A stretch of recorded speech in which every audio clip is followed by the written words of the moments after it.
এবার বলেন প্রেম শব্দটার অর্থটা কি আপনার কাছে? প্রেম যে একটা ছেলেতে মেয়েতে হবে এমন কোনো কথা নেই।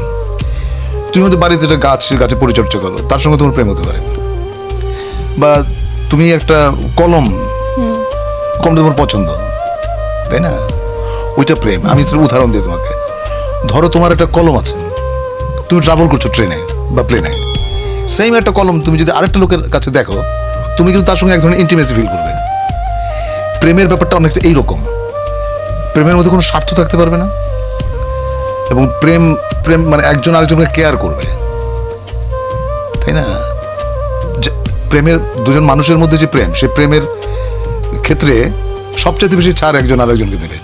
কম্প্রোমাইজটা থাকতে হবে। হ্যাঁ, কম্প্রোমাইজটা থাকতে হবে, রেসপেক্টটা থাকতে হবে, আর ভালোবাসা তো মাস্ট। ভালোবাসা তো থাকতে হবে।